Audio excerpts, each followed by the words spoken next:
liberan a sacerdote secuestrado en Nigeria. Desde Argentina, renunciante arzobispo de La Plata dice que el Papa aceptó su dimisión después de confrontar percepciones distintas sobre hechos en su diócesis. Desde México, a 5 días de las elecciones presidenciales, líder Provida pide votar por quienes desde el Congreso defienden la vida. Desde España denuncian estafa a monjas suplantando la voz de un obispo. Desde el Vaticano, el Papa dice a miles de niños que las injusticias son culpa de la humanidad. Es un gusto estar nuevamente con ustedes, amigos, y también contigo, Eddie. Gracias, Natalie. Un gusto tenerte de nuevo con nosotros y con todos nuestros televidentes desde nuestros estudios en Lima, Perú. Bienvenidos a su noticiero con enfoque católico de WTN Noticias. Yo soy Natalie Paredes. Soy Eddie Rodríguez Morel. Gracias por estar con nosotros. Empezamos las noticias desde Nigeria, en África. Un sacerdote fue liberado tras estar secuestrado más de 10 días. Se trata del padre Basil Busuo, tomado cautivo por delincuentes mientras el sacerdote se desplazaba por una carretera. Según la arquidiócesis de Onitsha, el padre Basil fue abandonado por sus secuestradores el 23 de mayo hacia la medianoche en un lugar cercano a Ufuma. El presbítero fue acogido en la iglesia de la Santa Cruz de Ufuma, a la que se dirigió apenas fue liberado. Es el cuarto sacerdote nigeriano en ser raptado en lo que va del 2024, de acuerdo a la agencia vaticana Fides. Ahora dirigimos la mirada hacia Argentina. Ahí, a 10 meses de nombrarlo, el Papa Francisco acepta la renuncia del arzobispo de La Plata. Nuestro corresponsal Matías Boca tiene los detalles de esta inesperada y desconcertante noticia. A 10 meses de haberlo nombrado, el Papa Francisco acepta la renuncia del arzobispo de La Plata, Monseñor Gabriel Mestre. Sorpresa e interrogante, desconcierto en el episcopado argentino. En una sorpresiva decisión que causó un fuerte impacto en la Iglesia en la República Argentina, el Papa Francisco removió al arzobispo de La Plata, Monseñor Gabriel Mestre, a menos de un año de haberlo designado en reemplazo de Monseñor Víctor Fernández en la tercera jurisdicción eclesiástica en importancia del país después de Buenos Aires y Córdoba, sin que trascendieran los motivos. Por el contenido de la carta de despedida de Mestre a los fieles, puede inferirse que su separación se relacione con la tensión que generó en el clero marplatense el nombramiento de su sucesor en Mar del Plata, donde Mestre era obispo, el hasta entonces obispo auxiliar de San Juan, Gustavo Larrazábal, acusado de acoso en perjuicio de una empleada, pero luego absuelto por la justicia. ¿Qué sucedió en Mar del Plata, la antigua diócesis de Monseñor Gabriel Mestre? El 21 de noviembre, el Papa nombró obispo de Mar del Plata a Monseñor José María Baliña, que se venía desempeñando como uno de los obispos auxiliares de Buenos Aires, pero menos de un mes después presentó sorpresivamente su renuncia por motivos de salud. Finalmente, el 17 de enero de este año, Francisco nombró como administrador apostólico de la diócesis a otro obispo auxiliar de Buenos Aires, Monseñor Ernesto Llobando, quien está realizando actualmente dicha tarea. Por su parte, Monseñor Gabriel Mestre explica su renuncia a través de una carta despedida. Al conocerse la noticia de su renuncia, Monseñor Mestre se dirigió a la comunidad católica de La Plata con una carta en la que explica las razones de su renuncia. Días atrás, la Santa Sede me convocó en Roma a dialogar sobre algunos aspectos de la diócesis de Mar del Plata, luego de mi traslado a la arquidiócesis de La Plata, al ser designado arzobispo metropolitano por el Papa Francisco, expresó el prelado.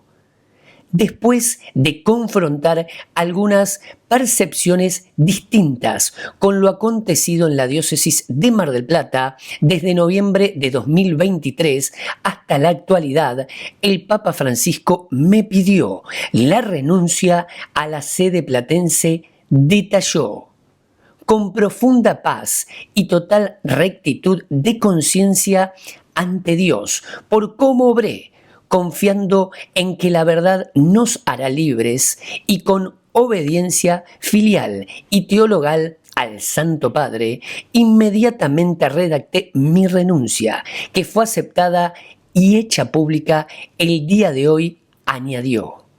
Además, agregó, me duele partir, me duele dejarlos como pastor de esta iglesia particular que peregrina en La Plata, pero estoy seguro de que Dios tiene planes mucho mejores que hoy no puedo terminar de descifrar, concluyó. Cabe señalar que la Santa Sede no notificó los motivos de la dimisión. Desde Buenos Aires, Matías Boca, EWTN Noticias. Y en México, a 5 días de las elecciones presidenciales, le contamos que han dicho los 3 candidatos sobre la vida y la familia. Se trata de Claudia Sheinbaum, del partido de gobierno, que va por la alianza Sigamos Haciendo Historia; Xóchitl Gálvez, de la coalición Fuerza y Corazón por México; y Jorge Álvarez, candidato de Movimiento Ciudadano. Veamos.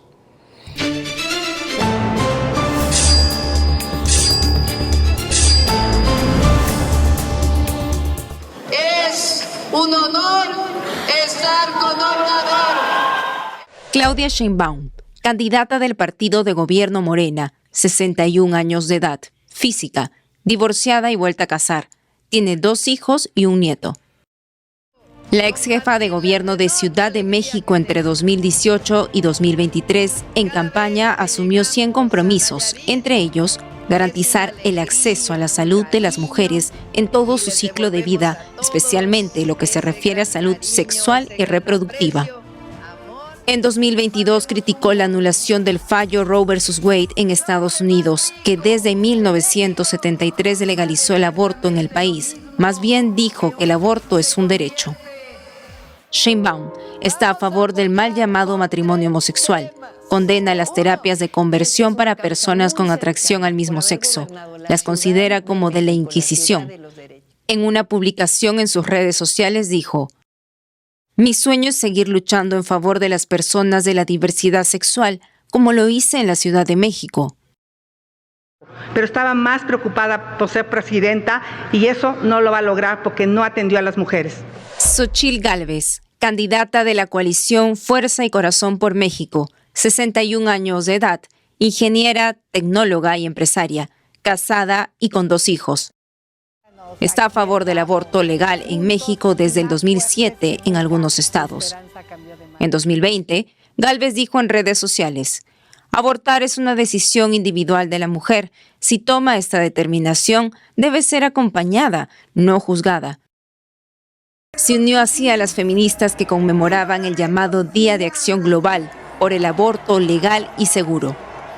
La ex senadora votó a favor de penalizar las llamadas terapias de conversión. También apoyó la reforma a la seguridad social para parejas del mismo sexo.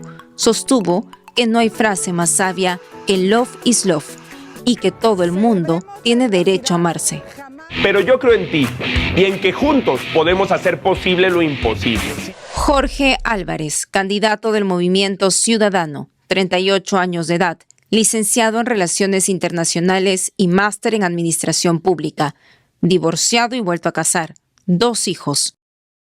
El exdiputado presentó varias iniciativas para despenalizar el aborto en más estados, el adulterio y a favor del llamado matrimonio entre personas del mismo sexo.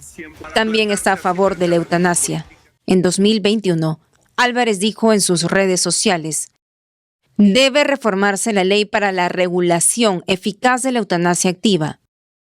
También presentó una iniciativa para permitir a los mexicanos rectificar su acta de estado civil de acuerdo a la identidad de género con la que se identifiquen.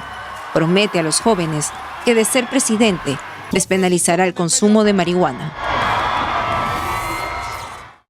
Para el análisis del panorama ante los electores mexicanos, estamos conectados con Rodrigo Iván Cortés, presidente del Frente Nacional por la Familia y parte de la organización Laicos en la Vida Pública. Rodrigo Cortés, es un gusto tenerlo con nosotros.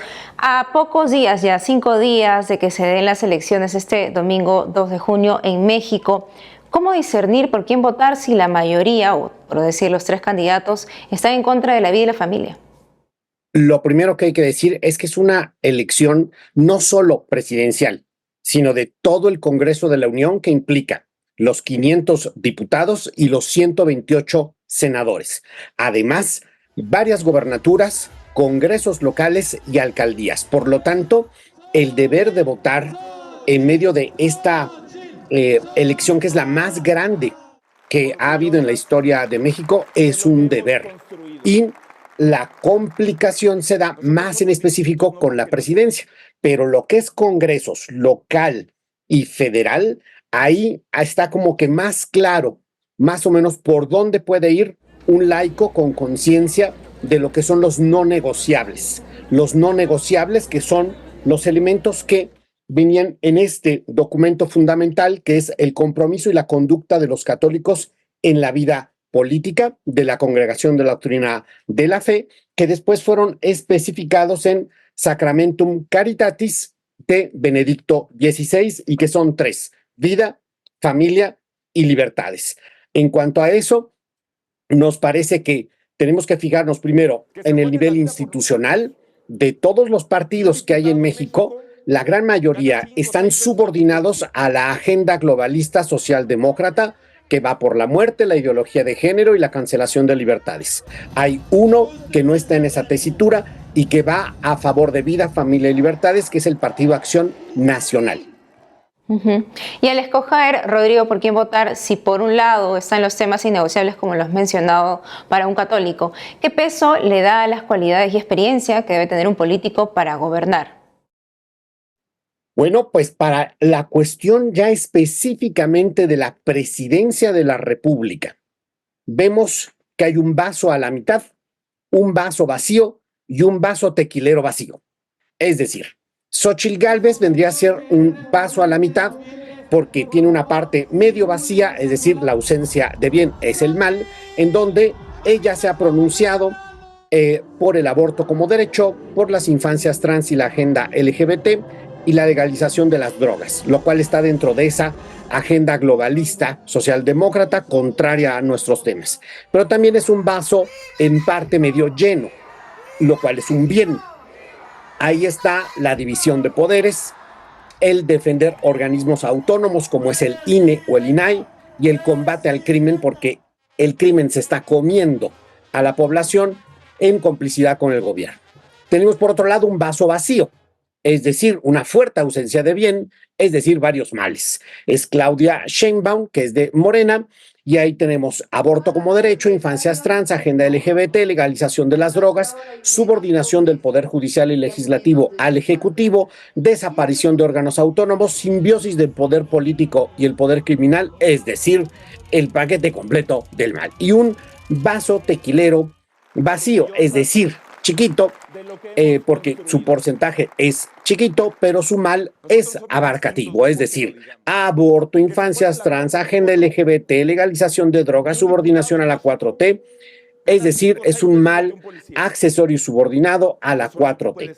Entonces, para poder ver dentro de esto qué puede hacer un católico teniendo esas 3 opciones, hay elementos para poder decir que a través del doble efecto y el voluntario indirecto, algunos sostienen que pueden votar por Xóchitl. Pero cuando uno ve la cuestión de si puede tener validez alguien que no quiera votar por Xóchitl Gálvez, ya que esa parte del medio vacío es muy fuerte y su conciencia le indica que eso no debe de apoyarlo de ninguna manera, me parece que también es un voto de conciencia y que también se debería de respetar. Ahora, la situación en el país es sumamente grave. La contención a quien quede en el Ejecutivo y sostenga esa parte bastante claramente negativa se va a dar desde el Legislativo. Por lo tanto, hay un deber muy, muy claro de conciencia cristiana y bajo los principios de la doctrina social para votar por quienes pueden contener, combatir desde el legislativo esa agenda tan negativa. Rodrigo Iván Cortés, gracias por la entrevista y rezamos por México. Muchas gracias, y sí, estamos en oración como lo acabamos de estar ante los pies de la Virgen de Guadalupe. Y la Iglesia en México se une en oración ante los pies de la Virgen de Guadalupe por las próximas elecciones de este domingo 2 de junio. Se eligen 629 cargos a nivel federal, que incluyen 128 senadores, 500 diputados y un nuevo presidente de la República, sucesor de Andrés Manuel López Obrador. Veamos. Al menos 4.000 laicos se reunieron en la Basílica de Nuestra Señora de Guadalupe el jueves 23 de mayo último para pedir por la paz y el éxito de las próximas elecciones en México el próximo domingo.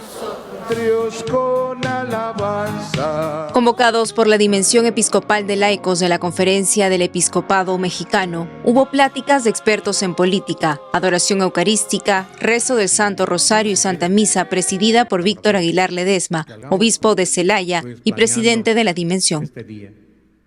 Hoy nos reunimos para pedir estas gracias. Pues no nos vayamos de aquí hasta que nuestra Madre Santísima, al menos en el interior, nos diga sí. Porque si a alguien le interesa esta patria, es a ella. Chámalo. Tras la vigilia de oración, Laicos en la Vida Pública presentó un manifiesto instando a los mexicanos a ir a votar y hacerlo por el bien mayor. Invitamos a todos los fieles y personas de buena voluntad a unirse en oración y acción, siendo instrumentos de reconciliación y esperanza en sus comunidades, para reconstruir una democracia que responda auténticamente a resolver los anhelos de la vida diaria de nuestros compatriotas. Si ella hubiera hecho su trabajo. Por otro lado, el miércoles 22 de mayo, la Iglesia en México pidió a los partidos políticos no incurrir en trampas ni fraudes para ganar. Feminicidios. A los organismos del sistema electoral, a cargo de contar los votos y proclamar a los ganadores, los obispos pidieron profesionalismo, apego a las leyes electorales, responsabilidad y civismo.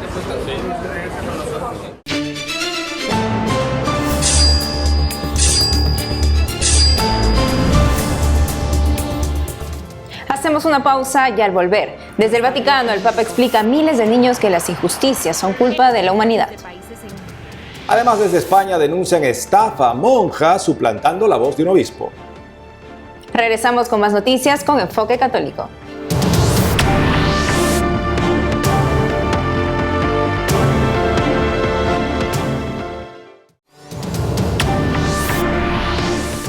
Y en España una congregación de monjas fue víctima de la delincuencia. Sobre esto y más informa nuestro corresponsal Nicolás de Cárdenas.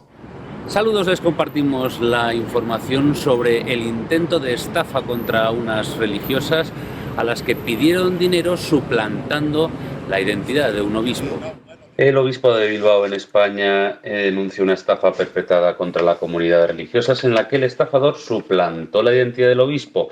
La iglesia local alertó del hecho a los responsables de vida consagrada y de clausura. El 23 de mayo el obispado informó de que ha tenido constancia de una estafa en una comunidad religiosa sin precisar cuál, en la que una persona llamó por teléfono suplantando la identidad del obispo simulando su voz. El comunicado refiere que el estafador le dijo a las religiosas que habían conseguido un importante donativo para la comunidad y les había pedido que para pagar los gastos de la transferencia hicieran previamente un ingreso. Ante lo ocurrido, el secretario general del Obispado, Carlos Vargos, envió una nota a los responsables de vida consagrada y de clausura advirtiendo del hecho. En esa comunicación se ha precisado que el obispo de Bilbao, Monseñor Joseba Segura, no ha llamado ni llamará nunca para pedir dinero a las comunidades religiosas. Del mismo modo, el Obispado ha solicitado que, ante la sospecha de cualquier estafa, se pongan en contacto con el Obispado. Ya hay fecha para la beatificación del padre Torres, cofundador de la Compañía de las Hermanas de la Cruz. Así se lo transmitió en persona el arzobispo de Sevilla en la casa madre de este instituto. El arzobispo de Sevilla, Monseñor José Ángel Saiz Meneses, ha anunciado la fecha en la que se celebrará la ceremonia de beatificación del padre José Torres Padilla, fundador de la Compañía de las Hermanas de la Cruz. Monseñor Saiz hizo el anuncio en la casa madre de la institución cofundada por Santa Ángela de la Cruz, leyendo la carta que le fue entregada en Roma la pasada semana de manos del arzobispo titular de Telepte, Monseñor Edgar Peña Ramos, sustituto de Asuntos Generales de la Secretaría de Estado de la Santa Sede. El Santo Padre ha concedido que el rito de beatificación del venerable José Torres Padilla tenga lugar el 9 de noviembre de 2024 en Sevilla, Representante del Sumo Pontífice será el cardenal Marcelo Semeraro, prefecto del Dicasterio de las Causas de los Santos. Monseñor Saiz animó a rezar mucho para que esta celebración de la beatificación del Padre José Torres sea un momento de gracia para la Compañía de la Cruz, para el Presbiterio de Sevilla, la Archidiócesis de Sevilla y para la Iglesia entera, y sea un acicate y un estímulo para dar pasos adelante muy comprometidos y muy intensos en el camino de nuestra respuesta a la llamada a la santidad que el Señor también nos hace a nosotros. Y el Papa Francisco ha nombrado un nuevo obispo para la Iglesia que peregrina en España, en este caso para la diócesis gallega de Tuy-Vigo. El Papa Francisco ha nombrado como nuevo obispo de Tuy-Vigo en España al sacerdote Antonio José Balín Valdés, hasta ahora vicario general de Mondoñedo Ferrol. Según ha informado la oficina de prensa del Vaticano, este sábado 25 de mayo, el obispo electo sucede en el cargo a Monseñor Luis Quinteiro Fiuza, de 76 años, cuya renuncia ha sido aceptada por el Santo Padre por haber superado el límite de edad de 75 años. Monseñor Antonio José Balín Valdés recibirá la consagración episcopal el próximo 20 de julio en la Catedral de Tuy. Ese mismo día tomará posesión de la diócesis de Tuy-Vigo. El nuevo obispo se desempeñaba como vicario general y moderador de la curia desde el año 2021 y había sido administrador apostólico de la diócesis de Mondoñedo Ferrol. Desde España, Nicolás de Cárdenas, EWTN Noticias. Este fin de semana, miles de niños fueron los protagonistas de un importante evento promovido por el Papa Francisco. Se trata de la primera Jornada Mundial de los Niños. Chicos de 21 países se juntaron con el Papa para orar y compartir momentos de alegría que cerraron el domingo con la Santa Misa en el Día de la Santísima Trinidad. Nuestra corresponsal Paola Arriaza nos cuenta. Así comenzó la celebración de la Jornada Mundial de los Niños en Roma. El Papa recibió en el Vaticano a un grupo que viajó desde países en guerra como Ucrania y Palestina. Algunos de ellos perdieron sus piernas o brazos durante el conflicto, otros a sus padres. Los pequeños recordaron con cariño las palabras del pontífice. Es amable. Porque para mí el Papa es como un amigo. Tras la reunión, el pontífice visitó el Estadio Olímpico Romano, donde miles de niños le esperaban. Delegaciones vestidas con los trajes tradicionales de cada país inauguraron el encuentro. Fue una ocasión muy musical.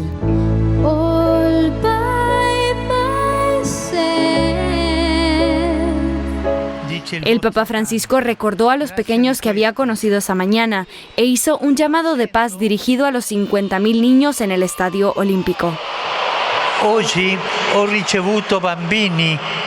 he recibido a niños que han huido de Ucrania, que sufren mucho a causa de las guerras.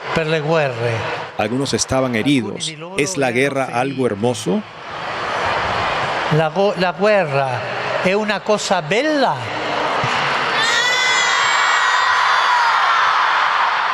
El Papa quiso que los niños también tomaran la palabra. Luis Gabriel de Nicaragua le preguntó ¿por qué algunas personas no tienen ni casa ni trabajo? Ci sono bambini. Tanta gente, tantos países gastan dinero en comprar armas para destruir. Y hay gente que no tiene nada que comer. Niños y niñas, pensad en esto. Hay niños que no tienen comida. Hay gente que no tiene trabajo y esto es culpa de la humanidad. Os pido un favor. Que cada día cuando hagáis vuestras oraciones, recéis por los niños que sufren esta injusticia. Hoy Luis Gabriel nos ha tocado el corazón. Luis Gabriel ci ha toccato il cuore. El lema de la jornada fue un pasaje bíblico: hago nuevas todas las cosas. Con ello, el Papa quiere invitar a los fieles a ser como niños que ven con ojos de ilusión. Desde Roma, Paola Arriaza, EWTN Noticias. Amigos, esto ha sido todo por hoy. Gracias por haber estado con nosotros. No dejen de seguirnos por las redes sociales y también de lunes a viernes a las 12 del mediodía, hora de Miami, en Radio Católica Mundial y su programa Más que Noticias con un servidor. Hasta entonces.